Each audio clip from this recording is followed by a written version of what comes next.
नमस्कार, स्वागत है आप सभी का डीडी न्यूज के इस खास बुलेटिन एक्सप्रेस 100 में, जहां हम आपके लिए लेकर आते हैं राजनीति, मनोरंजन, देश दुनिया, खेल और व्यापार जगत की सभी बड़ी खबरों को एक्सप्रेस यानी कि फटाफट अंदाज में। मैं हूं आपके साथ भावना नैयर। तो देखिए खबरें तेज रफ्तार से। लोकसभा चुनाव के 7वें और अंतिम चरण के लिए चुनाव प्रचार तेज हो चुका है। सत्ता पक्ष और विपक्ष के नेता लगातार जनसभाएं और रैलियां कर रहे हैं। इसी कड़ी में प्रधानमंत्री नरेंद्र मोदी ने आज उत्तर प्रदेश के मिर्जापुर में चुनावी जनसभा को संबोधित किया। मिर्जापुर से एनडीए प्रत्याशी अनुप्रिया पटेल चुनावी मैदान में हैं। इस दौरान पीएम ने सपा पर निशाना साधते हुए कहा कि आतंकियों को पकड़ने वाली पुलिस को सपा सस्पेंड कर देती है। उन्होंने कहा, सपा सरकार में माफिया को भी वोट बैंक के हिसाब से देखा जाता है। पीएम ने कहा कि विपक्ष के इरादे ठीक नहीं है। उन्होंने विपक्ष पर निशाना साधते हुए कहा कि विपक्षी एससी, एसटी, ओबीसी के आरक्षण को छीनना चाहती है। मिर्जापुर के बाद प्रधानमंत्री उत्तर प्रदेश में घोसी और बांसगांव में भी जनसभाओं को संबोधित करेंगे। उत्तर प्रदेश के घोसी में प्रधानमंत्री एनडीए प्रत्याशी अरविंद राजभर के लिए और बांसगांव में भाजपा प्रत्याशी कमलेश पासवान के लिए चुनावी जनसभा को संबोधित करेंगे। भारतीय जनता पार्टी के वरिष्ठ नेता और गृह मंत्री अमित शाह आज बिहार और पंजाब में चुनावी प्रचार करेंगे। अमित शाह बिहार के काराकाट और सासाराम संसदीय क्षेत्र में जनसभाएं करेंगे। वहीं पंजाब के लुधियाना में भी अमित शाह जनसभा को संबोधित करेंगे और भाजपा उम्मीदवार के लिए जनता से समर्थन मांगेंगे। भाजपा के राष्ट्रीय अध्यक्ष जेपी नड्डा आज बिहार के आरा संसदीय क्षेत्र में जनसभा को संबोधित करेंगे। इस सीट से भाजपा ने आर.के. सिंह को उम्मीदवार बनाया है। लोकसभा के 7वें चरण के लिए प्रचार में विपक्षी दलों ने भी अपनी पूरी ताकत झोंक दी है। कांग्रेस अध्यक्ष मल्लिकार्जुन खड़गे आज बिहार के भभुआ और पटना में चुनावी रैली करेंगे। वहीं कांग्रेस के वरिष्ठ नेता राहुल गांधी आज हिमाचल प्रदेश के नाहन और ऊना में चुनावी जनसभा को संबोधित करेंगे। इसी क्रम में कांग्रेस महासचिव प्रियंका गांधी आज पंजाब के फतेहगढ़ साहिब, पटियाला और चंडीगढ़ में न्याय संकल्प सभा करेंगी। लोकसभा चुनाव के अंतिम चरण के लिए कोई भी राजनीतिक पार्टी किसी भी प्रकार की कोर कसर नहीं छोड़ना चाहती है। ऐसे में विपक्षी पार्टियों के स्टार प्रचारकों ने खासतौर पर कमर कस ली है। समाजवादी पार्टी के प्रमुख और पार्टी के स्टार प्रचारक अखिलेश यादव लगातार चुनावी रैलियां कर रहे हैं। अखिलेश यादव आज उत्तर प्रदेश के बलिया और सलेमपुर में जनसभाओं को संबोधित करेंगे। अखिलेश यादव बलिया में सपा प्रत्याशी सनातन पांडे और सलेमपुर में से समाजवादी पार्टी के प्रत्याशी रमाशंकर राजभर के समर्थन में चुनावी रैलियां करेंगे। वहीं दिल्ली के मुख्यमंत्री और आम आदमी पार्टी के स्टार प्रचारक अरविंद केजरीवाल पंजाब में चुनाव प्रचार करने में जुटे हुए हैं। केजरीवाल आगामी 30 मई तक पंजाब में रहकर चुनाव प्रचार करने वाले हैं। लोकसभा चुनाव के 6ठे चरण में कुल 8 राज्यों और केंद्र शासित प्रदेशों की 58 सीटों पर 61% से ज्यादा मतदान हुआ है। चुनाव आयोग ने कहा है कि रात 11:45 तक अनुमानित मतदान 61.20% था। लोकसभा चुनाव के 6ठे चरण में कल पश्चिम बंगाल में 79.47%, उत्तर प्रदेश में 54.03% मतदान दर्ज किया गया। वहीं जम्मू कश्मीर के अनंतनाग राजौरी सीट पर 54.30% मतदान दर्ज किया गया, जो कई दशकों में सबसे ज्यादा है। यह जानकारी चुनाव आयोग ने दी है। निर्वाचन आयोग ने लोकसभा चुनाव के पहले 5 चरण में हुए मतदान का आंकड़ा जारी कर दिया है। आयोग ने कहा है कि 5वें चरण तक 50 करोड़ 72 लाख से अधिक लोगों ने मताधिकार का प्रयोग किया है। चुनाव आयोग ने बताया कि यह आंकड़ा हर प्रत्याशी के पास पहले भी उपलब्ध रहा है। यह आंकड़ा सर्वोच्च न्यायालय में एक याचिका को ठुकराए जाने के बाद जारी किया गया है। इस याचिका में निर्वाचन आयोग को यह निर्देश देने का अनुरोध किया गया था कि चुनाव आयोग प्रत्येक मतदान केंद्र पर पड़े वोटों की प्रमाणिक जानकारी वेबसाइट पर अपलोड करे। पश्चिम बंगाल से कल 318 लोगों को गिरफ्तार किया गया है। ये गिरफ्तारियां राज्य में लोकसभा चुनाव के 6ठे चरण के मतदान के दौरान हिंसा और तनाव के संबंध में हुई है। पश्चिम बंगाल के मुख्य निर्वाचन अधिकारी आरिज आफ्ताब ने जानकारी साझा करते हुए बताया है कि दिन भर में चुनाव आयोग को 2100 शिकायतें मिली थी। सबसे ज्यादा 247 गिरफ्तारियां पूर्वी मिदनापुर जिले में हुई हैं। मानव दूध यानी कि मां के दूध और उससे बने उत्पादों के व्यावसायिक इस्तेमाल पर सरकार ने सख्त फैसला लिया है। मानव दूध के अनाधिकृत कमर्शियल इस्तेमाल पर स्वास्थ्य मंत्रालय की इकाई खाद्य सुरक्षा और मानक प्राधिकरण यानी कि FSSAI ने एडवाइजरी जारी की है। FSSAI ने एडवाइजरी जारी करते हुए कहा है कि मानव दूध और उसके उत्पादों के व्यवसायीकरण के संबंध में कई पंजीकृत समितियों के पत्र मिले हैं। देश की इस अहम कानूनी संस्था ने यह स्पष्ट कर दिया है कि FSS अधिनियम 2006 और उसके अंतर्गत बनाए गए नियमों के तहत मानव दूध बेचना गलत है। राष्ट्रीय राजधानी दिल्ली के विवेक विहार स्थित एक बेबी डे केयर सेंटर में शनिवार देर रात भीषण आग में 6 नवजातों की मौत हो गई है। हादसे में एक बच्चा वेंटिलेटर पर है जबकि घायल हुए 5 बच्चों का एक अन्य अस्पताल में इलाज जारी है। घटना के समय सेंटर में 12 नवजात भर्ती थे। दमकल विभाग के अनुसार कई घंटों की मशक्कत के बाद आग पर काबू पाया गया। हादसे के बाद से ही सेंटर संचालक और कर्मचारी फरार हैं। दिल्ली में आग लगने की एक और घटना सामने आई है। पूर्वी दिल्ली के कृष्णा नगर में एक इमारत में आग लग गई है। घटना में अब तक 3 लोगों के मरने की सूचना है। फायर ब्रिगेड की टीम ने बिल्डिंग से 10 लोगों को रेस्क्यू किया है। इन लोगों को दिल्ली के अलग अलग अस्पतालों में भर्ती कराया गया है। सूचना के मुताबिक ये आग 4 मंजिला बिल्डिंग की पार्किंग में लगी खड़ी बाइकों में लगी। गुजरात के राजकोट में टीआरपी गेम जोन में कल लगी भीषण आग के कारण मरने वालों की संख्या बढ़कर 27 हो गई है। हालांकि आग लगने का कारण अभी तक पता नहीं चल पाया है। आग इतनी विकराल थी कि इसे काबू पाने के लिए फायर ब्रिगेड के कर्मचारियों को कड़ी मशक्कत करनी पड़ी। लगभग 3 घंटे की भारी मशक्कत के बाद आग पर काबू पाया गया। हादसे की जानकारी मिलने पर गुजरात के मुख्यमंत्री भूपेंद्र पटेल घटनास्थल पर पहुंचे और हालात का जायजा लिया। राज्य के गृह मंत्री हर्ष सांघवी ने कहा है कि मामले से संबंधित सभी विभागों को रिपोर्ट देने के लिए कहा गया है। उन्होंने कहा कि घटना की जांच करवाकर पीड़ितों को त्वरित न्याय दिलाने का प्रयास किया जा रहा है। उत्तर प्रदेश के शाहजहांपुर में बीती रात एक भीषण सड़क हादसा हो गया। खोटार थाना क्षेत्र में पूर्णागिरि दर्शन को जा रहे श्रद्धालुओं की ढाबे पर खड़ी बस के ऊपर गिट्टी से भरे ट्रक के पलट जाने से 11 लोगों की मौत हो गई। इस हादसे में 20 लोग घायल हो गए। हादसे के बाद घायलों को तुरंत जिला अस्पताल पहुंचाया गया है जहां उनका इलाज चल रहा है। फिलहाल घटना की जांच की जा रही है। उत्तर प्रदेश के मुख्यमंत्री योगी आदित्यनाथ ने शाहजहांपुर में हुए सड़क हादसे का संज्ञान लिया और मृतकों के शोक संतप्त परिजनों के प्रति संवेदना भी व्यक्त की है। योगी आदित्यनाथ ने जिला प्रशासन को घायलों के समुचित उपचार कराने के भी निर्देश दिए। हिमाचल प्रदेश में आने वाले सैलानियों के लिए एक अच्छी खबर है। वादियों का दीदार करने की ख्वाहिश रखने वाले देसी विदेशी पर्यटक की पहली पसंद रोहतांग दर्रा बहाल हो गया है। समुद्र तल से 13,050 फीट की ऊंचाई पर स्थित रोहतांग के लिए पर्यटकों की आवाजाही शुरू हो गई है। 55 फुट ऊंची बर्फ की दीवारों से होकर वाहन रोहतांग की ओर निकले तो पर्यटक अब झूम उठे। रोहतांग दर्रा में भी 15 फुट से अधिक बर्फ की मोटी परत जमी है। मौसम विभाग ने कहा है कि बंगाल की खाड़ी के मध्य पूर्व में बना कम दबाव का क्षेत्र आज भीषण चक्रवाती तूफान रमेल में बदल जाएगा। यह आज रात बांग्लादेश और पश्चिम बंगाल के तट से टकराएगा। चक्रवाती तूफान रमेल के तट से टकराने से अगले 4 दिन तक पश्चिम बंगाल, ओडिशा और पूर्वोत्तर राज्यों में कई जगहों पर तेज हवा के साथ भारी बारिश की संभावना जताई गई है। तूफान के मद्देनजर कोलकाता एयरपोर्ट को आज दोपहर 12 बजे से अगले 21 घंटों के लिए बंद कर दिया गया है। किसी भी हालत से निपटने के लिए एनडीआरएफ समेत तमाम एजेंसियों को अलर्ट मोड पर रखा गया है। मौसम विभाग के अनुसार अगले 24 घंटे के दौरान बंगाल की खाड़ी के दक्षिण पश्चिमी और उत्तर पूर्वी में दक्षिण पश्चिमी मानसून के सक्रिय होने की संभावना है। दिल्ली सहित पूरे उत्तर भारत में भीषण गर्मी पड़ रही है। इसके चलते कई स्थानों पर पारा 50 डिग्री तक पहुंच गया है। पहाड़ी इलाकों को छोड़कर लगभग सभी स्थानों पर पारा 40 डिग्री से ऊपर चल रहा है। पश्चिमी राजस्थान की बात करें तो यहां फलौदी में सबसे अधिक 50 डिग्री तापमान रिकॉर्ड किया गया। वहीं बाड़मेर और जैसलमेर में तापमान 48 डिग्री से ज्यादा रहा। मौसम विभाग के अनुसार राजस्थान और असम के कई हिस्सों में लू से लेकर भीषण लू की स्थिति बनी रहेगी। वहीं हरियाणा, मध्य प्रदेश, दिल्ली, हिमाचल प्रदेश, जम्मू कश्मीर के कुछ हिस्सों में भी लू की स्थिति बनी रहेगी।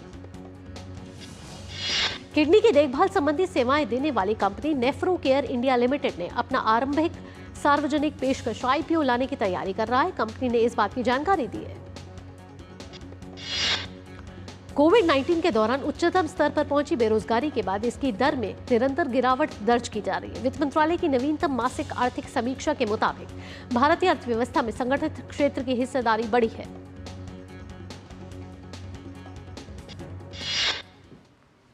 एक्सप्रेस 100 में वक्त हो चला एक छोटे से ब्रेक का। खबरों के सिलसिले को जारी रखेंगे ब्रेक के बाद भी। 70 साल से अधिक आयु के सभी वरिष्ठ नागरिकों को 5 लाख रुपए का मुफ्त इलाज। ये है मोदी की गारंटी।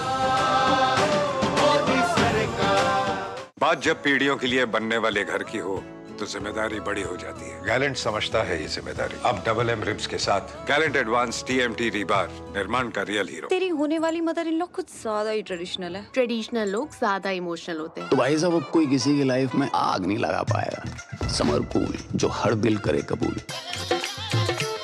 कविता पाठ संध्याकाल को रखेंगे। कल वोटिंग है, वोट किसे देंगे बताओ तो? उन पाखंडियों को तो बिल्कुल भी नहीं, जो बार बार हमारे आस्था का उपहास किए थे। और उनको तो कतई नहीं, जो हम श्रद्धालुओं को गुंडा बताते थे। वोट तो मोदी जी को, हमारी विरासत को भव्य, दिव्य, स्वच्छ और हाईटेक बनाया। तो बोलो फिर एक बार, कमल का बटन दबाएं, भाजपा को जिताएं। ब्रेक के बाद एक्सप्रेस 100 में आपका स्वागत है। आइए बढ़ते हैं और रफ्तार भरी खबरों के सिलसिले को आगे बढ़ाते हैं। घरेलू क्लाउड सॉफ्टवेयर कंपनी जोहो के CEO श्रीधर वेमू ने कहा है कि बैलेंस्ड ग्रोथ के लिए भारत को जिला स्तर पर इकोनॉमिक इंजन की आवश्यकता है। न्यूयॉर्क और बेंगलुरु के सह मुख्यालय वाली टेक और IT services company Vee technologies के संस्थापक और MD चोको वलियप्पा को IAOP leadership hall of fame सम्मान दिया गया है। भारतीय मूल के शोधकर्ता अंकुर गुप्ता और उनकी टीम ने एक नई तकनीक की खोज की है जिसके जरिए एक इलेक्ट्रिक कार को 10 मिनट और खराब लैपटॉप या फोन को 1 मिनट के भीतर चार्ज किया जा सकता है। अगले महीने यानी जून में बैंक कुल 10 दिन तक बंद रहेंगे। इनमें से 5 रविवार और 2 शनिवार की छुट्टियां रहेंगी, जिनके चलते बैंकों में कामकाज नहीं होगा। गेमिंग और स्पोर्ट्स मीडिया प्लेटफॉर्म नाजारा टेक्नोलॉजीज ने वित्त वर्ष 2024 की जनवरी-मार्च तिमाही में अपने निरंतर संचालन में शुद्ध लाभ 17.1 करोड़ रुपए की घोषणा की है, जो पिछले वित्तीय वर्ष में इसी हफ्ते की तुलना में 44% अधिक है। मुकेश अंबानी के रिलायंस इंडस्ट्रीज लिमिटेड ने अपने वाईकॉम 18 और star India private limited SIPL के मर्जर के लिए competition commission of India CCI से मंजूरी मांगी है। इस मर्जर की वैल्यू $8.5 अरब है। EID पैरिया इंडिया लिमिटेड का जनवरी-मार्च 2024 तिमाही का एकीकृत शुभ लाभ 294.30 करोड़ रुपए रहा है। यूक्रेन के पूर्वी खार्किव शहर में एक हार्डवेयर मार्केट पर रूस के हवाई हमले में 2 लोगों की मौत हो गई है, जबकि 33 अन्य घायल हुए हैं। यूक्रेन के राष्ट्रपति वोलोडिमिर ज़ेलेंस्की ने हमले की निंदा की है। वोलोडिमिर ज़ेलेंस्की ने टेलीग्राम पर कहा है कि सुपरमार्केट के अंदर 200 से ज्यादा लोग हो सकते हैं। रूस ने 30,000 सैनिकों के साथ 10 मई को खार्किव पर शुरू किया था जमीनी हमला। ब्रिटेन के आम चुनावों की उल्टी गिनती अब शुरू हो गई। ब्रिटिश प्रधानमंत्री ऋषि सुनक ने विपक्षी लेबर पार्टी पर लगाया आरोप, कहा उनके पास नहीं है कोई योजना, वे देश को अनिश्चितता में धकेल देंगे। ऋषि सुनक ने सोशल मीडिया प्लेटफॉर्म X पर कहा है कि हम सभी जानते हैं कि लेबर पार्टी सत्ता में आ गए तो वास्तव में इसका क्या मतलब है। ऋषि सुनक ने कहा कि हमने देश के लिए कई आवश्यक कदम उठाए। सुनक ने विपक्ष पर हमला करते हुए कहा कि कंजर्वेटिव देश के लिए प्रतिबद्ध है, जबकि लेबर पार्टी के जीतने पर पूरा देश खतरे में पड़ जाएगा। ब्रिटेन के मौजूदा प्रधानमंत्री ऋषि सुनक ने डाउनिंग स्ट्रीट के बाहर एक आश्चर्यजनक घोषणा में 4 जुलाई को आम चुनावों की घोषणा की। ताइवान के आसपास चीनी सेना के संयुक्त सैन्य अभ्यास से अमेरिकी चिंतित है। अमेरिकी विदेश विभाग के आधिकारिक प्रवक्ता मैथ्यू मिलर ने चीन से संयम से काम लेने का किया आग्रह। अमेरिकी विदेश विभाग के प्रवक्ता ने मैथ्यू मिलर से अपने बयान में कहा है कि अमेरिका ताइवान स्ट्रैट और ताइवान के आसपास पीपल लिबरेशन आर्मी के संयुक्त सैन्य अभ्यास पर चिंतित है। हम PRC गतिविधियों की बारीकी से जांच कर रहे हैं। 20 मई को लाई चिंग ते के ताइवान के नए राष्ट्रपति के रूप में शपथ लेने के कुछ दिनों बाद ही चीन ने शुरू किया है यह अभ्यास। हैती के हिंसा संकट के बीच काफी संख्या में स्थानीय वॉलंटियर ने किया रक्तदान। वॉलंटियर ने कहा कि हम देश में जीवन की रक्षा के लिए कर रहे हैं रक्तदान। रक्तदान करने वाले वॉलंटियरों ने कहा कि हैती में न केवल हिंसा बल्कि प्रसव के दौरान भी काफी संख्या में लोगों को रक्त की आवश्यकता होती है। हम ऐसे जरूरतमंद लोगों के लिए रक्तदान कर रहे हैं। पूर्वी इंग्लैंड में एक स्पिटफायर विमान के दुर्घटनाग्रस्त होने के कारण ब्रिटिश वायुसेना के एक पायलट की मौत हो गई है। लिंकनशायर पुलिस ने कहा है कि एक पायलट विमान का एकमात्र यात्री था। ब्रिटिश पुलिस ने घटना में किसी अन्य के घायल होने की आशंका नहीं जताई है। मामले की जांच जारी है। यह लड़ाकू विमान लिंकनशायर में RAF कॉनिंग्सबी में ब्रिटेन की लड़ाई का हिस्सा था। स्पेन के पाल्मा डी मोलकरका में लोगों ने बड़े पैमाने पर पर्यटन के खिलाफ किया विरोध प्रदर्शन। स्पेनिश राष्ट्रीय पुलिस के अनुसार लगभग 10,000 प्रदर्शनकारियों ने प्रदर्शन में हिस्सा लिया। स्पेनिश नेशनल स्टैटिस्टिक्स इंस्टीट्यूट ने कहा है कि कैटालोनिया के बाद बेलेरिक द्वीप समूह पिछले साल पर्यटकों के लिए स्पेन का दूसरा सबसे लोकप्रिय क्षेत्र था। इजराइल और हमास के बीच चल रहा जंग में एक नया मोड़ आ गया। हमास ने इजरायली सैनिकों को पकड़ने का किया है दावा। हमास के कासम ब्रिगेड के प्रवक्ता अबू उबैदा ने कहा है कि हमास के लड़ाकों ने उत्तरी गजा के जबालिया कैंप के पास कई इजरायली सैनिकों को बनाया बंधक और कई जवानों को मार गिराने का भी किया दावा। हमास के इस दावे का इजरायली सेना ने किया खंडन। इजरायल ने कहा कि हमास के दावों में कोई सच्चाई नहीं है। हमास इजरायली सेना के खिलाफ कर रही है दुष्प्रचार। इजरायल द्वारा अंतर्राष्ट्रीय अदालत के आदेश को न मानने के ऐलान के बाद हमास नेता उसामा हमादान ने इजरायल के साथ किसी भी तरह की वार्ता से किया इनकार। गर्मी की लहर के बीच मेक्सिको के शहर पुएब्ला में हुई ओलावृष्टि। सड़कों पर कई मीटर तक जमा हो गए ओले। ओलावृष्टि से कई घर क्षतिग्रस्त। IPL 2024 का खिताबी मैच रविवार को सनराइजर्स हैदराबाद और कोलकाता नाइट राइडर्स के बीच खेला जाएगा।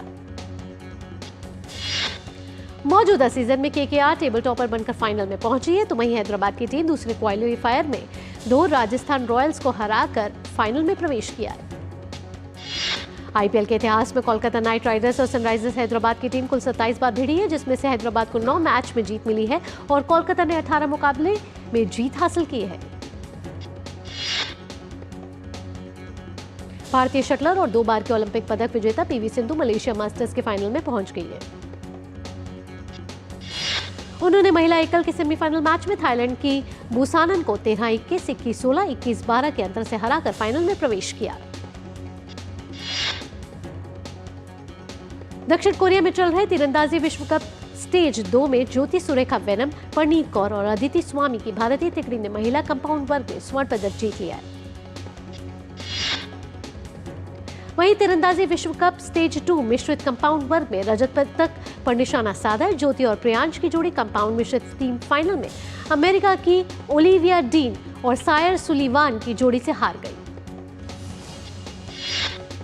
भारत के यूकी बाम्बली और उनकी जोड़ीदार एल्बानो ओलिवेटी ने लियो ओपन के फाइनल में हार का मुंह देखना पड़ा। लियो ओपन के फाइनल में भाम्बली और ओलावेटी की जोड़ी को हैरी हेलियोवारा और हेनरी पैटन की जोड़ी ने 3-6, 7-6, 10-8 के अंतर से हराया। महिला चैंपियंस लीग फाइनल से पहले बार्सिलोना और ओलंपिक लियोनेस के प्रशंसक शनिवार को बिलबाओ में पहुंचे। मैच से पहले प्रशंसक बेहद उत्साहित नजर आए। कैस्पर रूड ने जिनेवा ओपन का खिताब अपने नाम कर लिया है। पुरुष एकल के खिताबी मैच में कैस्पर रूड ने चेक रिपब्लिक के तोमास महाच को 7-5, 6-3 के आसान अंतर से हराया। फ्रांस के टेनिस खिलाड़ी जियोवानी ने जिनेवा ओपन का खिताब अपने नाम कर लिया है। पुरुष एकल के फाइनल में जियोवानी ने अर्जेंटीना के टोमास मार्टिन को 6-4, 1-6, 7-6 के अंतर से हराया। 5 जोड़ियों को पछाड़कर गौरव शर्मा और नितिन बने डांस दीवाने 4 के विनर। ट्रॉफी के साथ जीते 20 लाख रुपए। बुज्जी के बाद अब धमाल मचाएगा कल की 2898 AD का ट्रेलर। फिल्म से जुड़े लोगों के अनुसार कल की 2898 AD का ट्रेलर जून के पहले सप्ताह में होगा जारी। मशहूर डायरेक्टर सिकंदर भारती का निधन, 60 साल की उम्र में ली आखिरी सांस। उन्होंने हिंदी सिनेमा को दी है कई हिट फिल्में।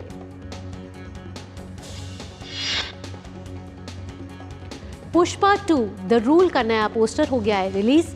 विलन लुक में छाए रमेश राव। फिल्म 15 अगस्त 2024 को सिनेमाघरों में देगी दस्तक। 27 साल बाद साथ काम करेंगे काजोल और प्रभुदेवा।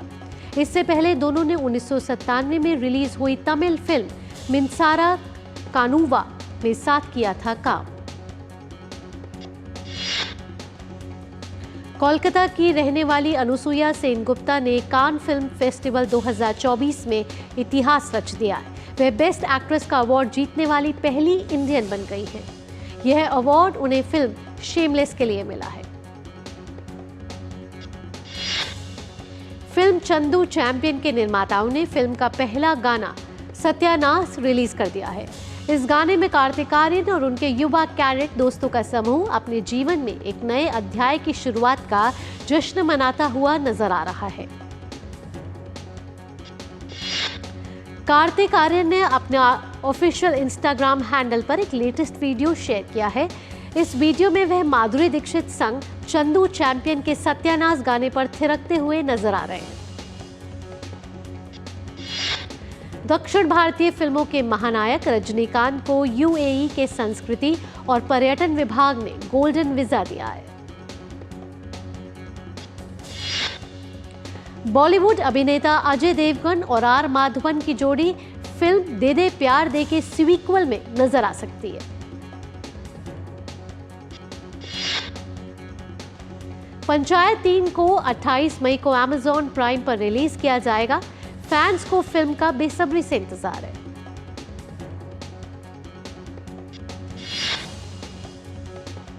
एक्सप्रेस न्यूज में फिलहाल इतना ही। टीटी न्यूज पर खबरों का सिलसिला यूं ही जारी रहेगा। फिलहाल के लिए मुझे दीजिए अनुमति। नमस्कार।